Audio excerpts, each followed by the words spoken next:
There are moments when a forgotten piece of the ancient world erupts into our modern consciousness with the force of a supernova. For a few years at the dawn of the 21st century, no ancient concept was more famous, more debated, and more profoundly misunderstood than the Mayan calendar. It was everywhere. On television specials, on blockbuster movie posters, on the covers of books that promised to reveal ancient secrets. And they all carried the same terrifying message: the end was nigh. The date was December 21st, 2012. This, we were told, was the date the great Mayan calendar simply ended. It was the final day, the terminal point of a cosmic clock that had been ticking for over 5,000 years. What would happen? The theories ranged from the biblical to the bizarre. A catastrophic pole shift, a collision with a rogue planet named Nibiru, a devastating solar flare, or perhaps a spiritual transformation, a dawning of a new age of enlightenment. Believers flocked to supposed safe zones. Skeptics scoffed. But for a brief, strange moment, the world held its breath, half convinced that a civilization that had vanished 1,000 years earlier had left us a final, chilling warning. And then December 22nd, 2012 arrived. The sun rose. The world did not end. The great Mayan prophecy was revealed to be little more than a ghost, a modern myth projected onto the silent stones of the past. The whole affair was dismissed as a pop culture fad, a historical misunderstanding. But in that dismissal, we risk making a greater mistake. We risk turning away from the real story, which is infinitely more complex and fascinating than any doomsday prediction. The 2012 phenomenon was born from a fundamental misreading of a masterpiece of the human intellect. The Maya calendar wasn't a countdown to destruction. It was a sacred map of eternity. It did not predict a singular end, but rather the endless, cyclical nature of creation itself. The real predictions encoded within its intricate gears were not about the fate of the world, but about the recurring patterns of the cosmos, the political destinies of kings, and the sacred rhythm of life and death. The greatest mystery is not what the calendar predicted for 2012, but why we, in our modern world, still struggle to comprehend the profound and beautiful philosophy of time it represents. Before we attempt to wind the gears of this cosmic clock, I invite you to subscribe. Our purpose is to journey beyond the headlines of history and explore the deeper currents of belief and knowledge that shaped our world. Your support is the engine of that exploration. And please contribute your thoughts in the comments section. The nature of time is the greatest of conversations. Now let us begin. To understand the Mayan calendar, we must first abandon our own conception of time. For us, time is largely an abstract, invisible force. It is a linear progression, a river flowing in one direction, measured out by the impartial ticks of a clock. For the ancient Maya, this would have been a soulless and baffling idea. For them, time was not abstract, it was alive. Time was not a single river. It was a multitude of divine beings, a procession of gods who carried the days upon their backs. Each day was a living entity. It had a name, a personality, a unique combination of divine forces that gave it a specific character and destiny. Some days were auspicious, others dangerous. Some were good for planting, others for going to war. To know the date was to know the face of the god who ruled that moment. This is the foundational concept that unlocks everything. The Maya did not simply measure time, they worshipped it. Their calendar systems were not just tools for tracking days. They were sacred texts, manuals for navigating a living, breathing cosmos. And they didn't have just one calendar. They had a series of intricate, interlocking systems, like the gears of a divine machine. The first and most intimate of these gears was the Tzolk'in. This was the 260-day sacred calendar, the spiritual pulse of Maya life. It was formed by the combination of two smaller cycles, a sequence of 20 named days and a sequence of 13 numbers. The 20-day names were not like our Monday or Tuesday. They were gods, animals, and forces of nature. Imix, the water lily monster, Ik, wind, Akbal, darkness, Kayan, maze, chicken, serpent, and so on. Each day had a personality. For example, the day of the serpent, chicken, was a day of power but also of danger. The day of the wind, Ik, was a day of breath and spirit but also of unseen forces. These 20 named days cycled continuously. At the same time, a cycle of numbers from 1 to 13 ran alongside them. The first day of the cycle was 1 Imix. The next was 2 Ik. The next 3 Akbal. After 13 days, the number cycle would reset to 1, but the day name cycle would continue, resulting in the day 1 Ix after the day 13 Ben. This intricate dance of 20 names and 13 numbers continued until every possible combination had occurred, which took exactly 260 days.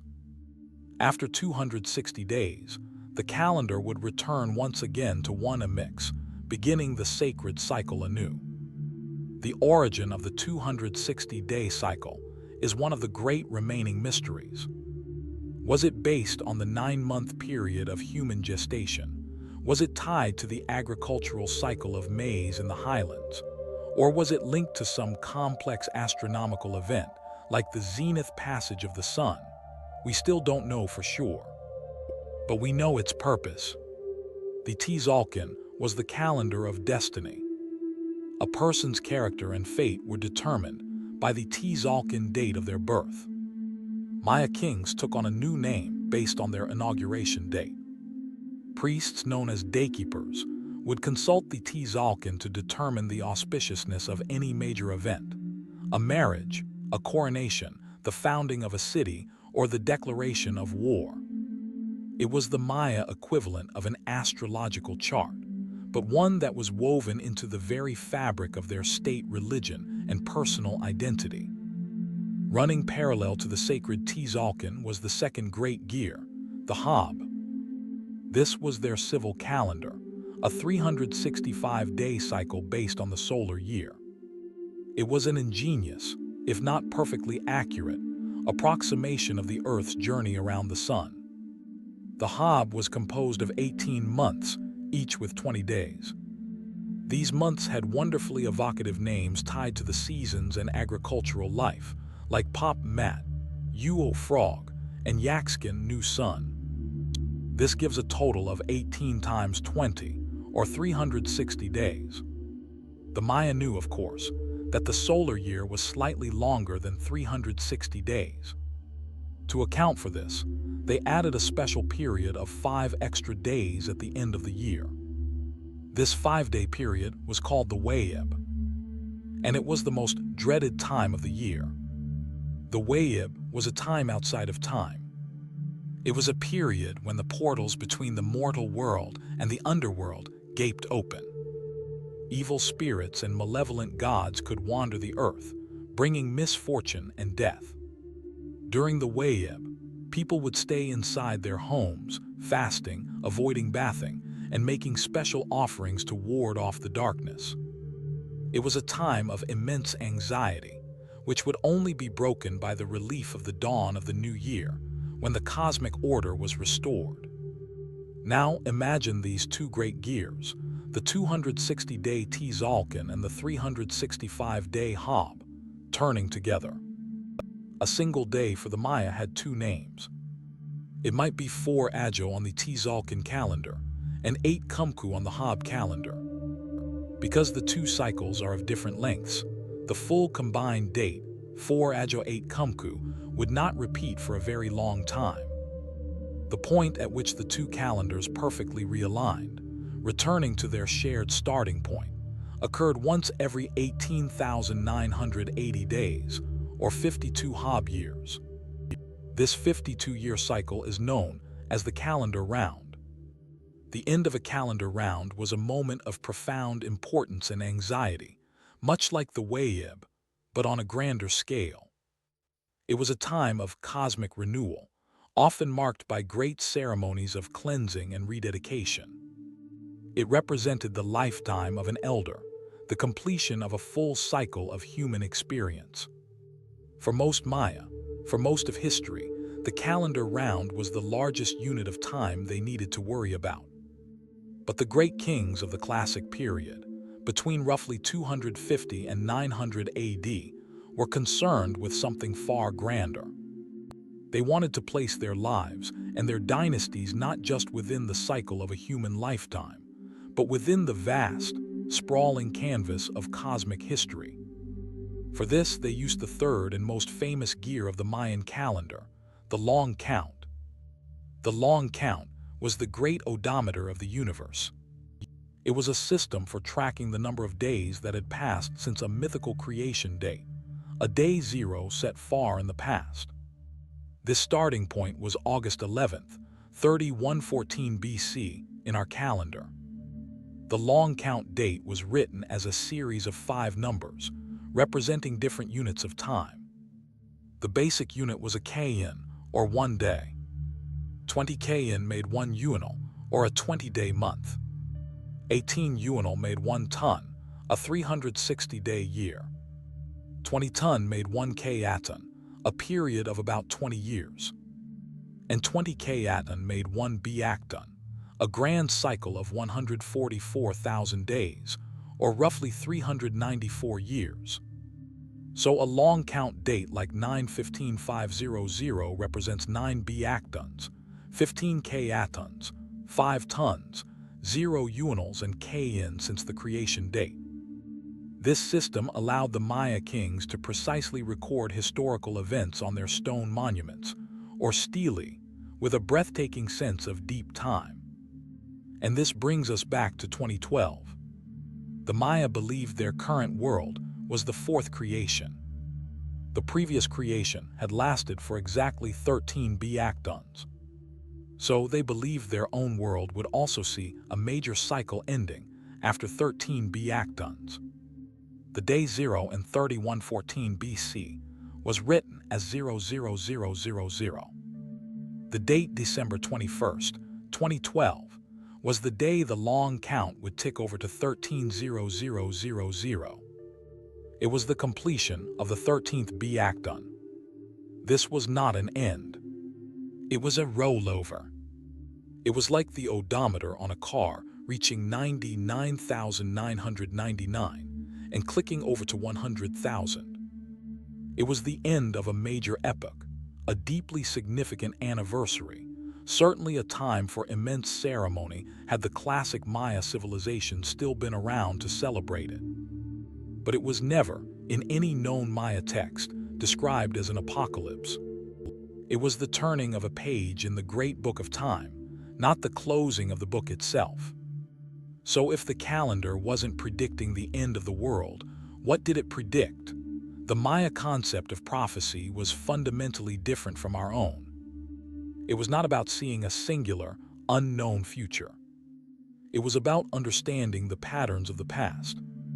The core belief was that the energies and divine influences of a particular calendar date would repeat themselves when that date came around again. Time was not a straight line, but a series of overlapping circles. To predict the future, a Maya priest astronomer would look to the past. If a king wanted to know if he should go to war, the priest would consult the codices to see what happened on that same Tzolk'in date in previous cycles. Did a great king win a battle, or was he defeated? The past was a mirror that reflected the potential of the present. This is why their historical records were so important. They were not just chronicles, they were data sets for divination. Their most stunningly accurate predictions were astronomical. The Maya were arguably the most brilliant naked-eye astronomers of the ancient world. In documents like the Dresden Codex, one of the few Mayan books to survive the Spanish conquest, we see their genius in full flight.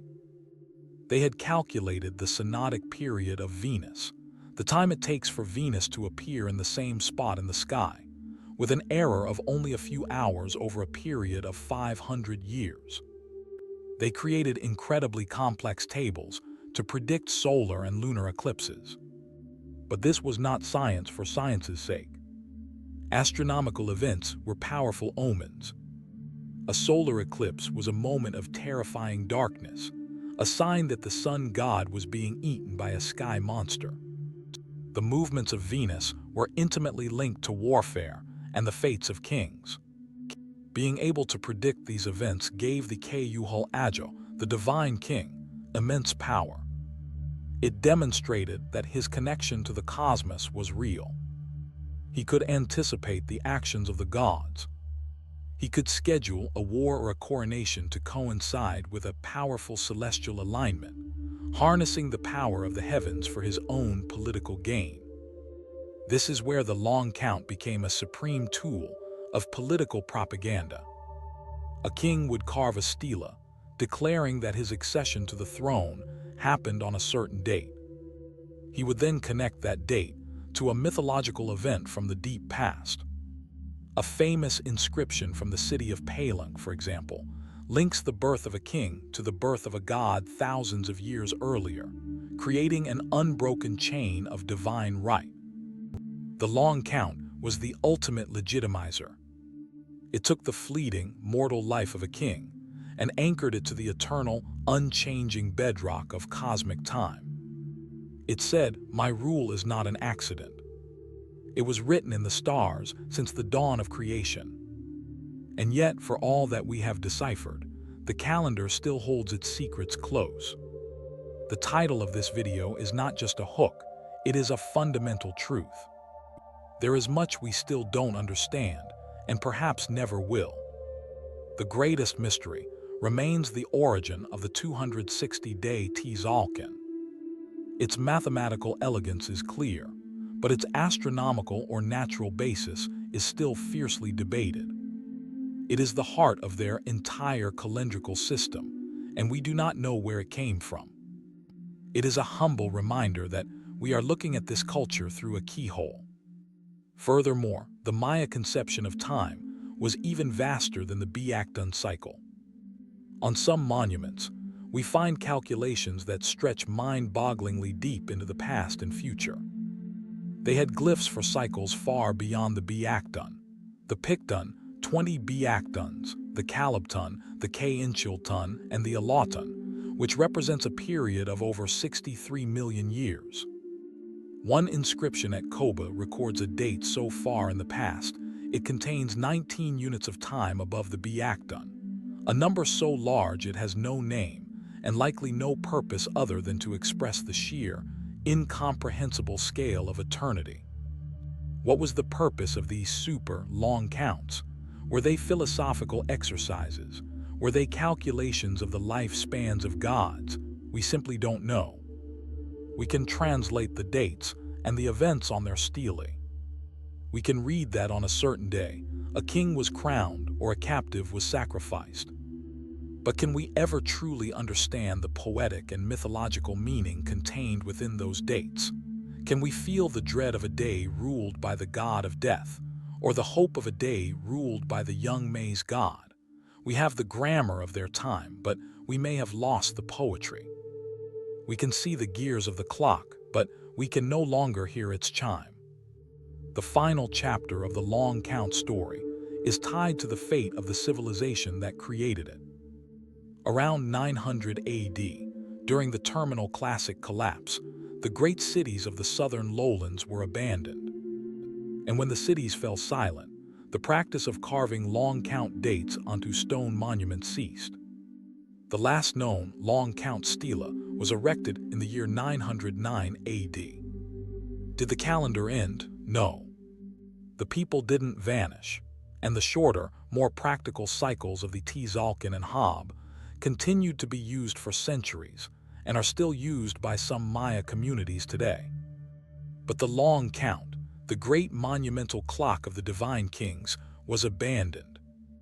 Its fate was tied to the political system it served. When the Tzolk'in and their dynasties collapsed, brought down by a combination of drought, warfare, and social upheaval. The grand instrument of their propaganda was abandoned with them. No one was left with the power, the resources, or the motive to continue carving the history of the gods onto stone. What the Mayan calendar really predicted was itself. It predicted the rising and setting of the sun, the phases of the moon, the cycles of Venus. It predicted auspicious days for planting and dangerous days for travel. It predicted that the patterns of the past would echo in the future. But its most profound prediction was an unintentional one. The rise and fall of its usage predicted the rise and fall of the very kings who saw themselves as masters of time. The calendar is not a failed prophecy of doom. It is a stunning intellectual achievement, a testament to a civilization that saw the universe as a grand, divine poem written in the language of days. The mystery is not what it says about the end of the world. The real mystery is what it says about the human mind's capacity to find such intricate, beautiful, and profound order in the chaos of the cosmos. And it is a reminder that even the most sophisticated systems for understanding our place in the universe are only as enduring as the civilizations that create them. The clock is still ticking. We are simply no longer privileged to see the Maya kings carving their stories upon it. Thank you for joining this journey into the nature of time. If this exploration has deepened your appreciation for the wisdom of the ancient world, please support our channel by liking and subscribing. And let us know your thoughts. How does our modern conception of time shape our own civilization, and what might we learn from the Maya? Until next time, may you find meaning in your days.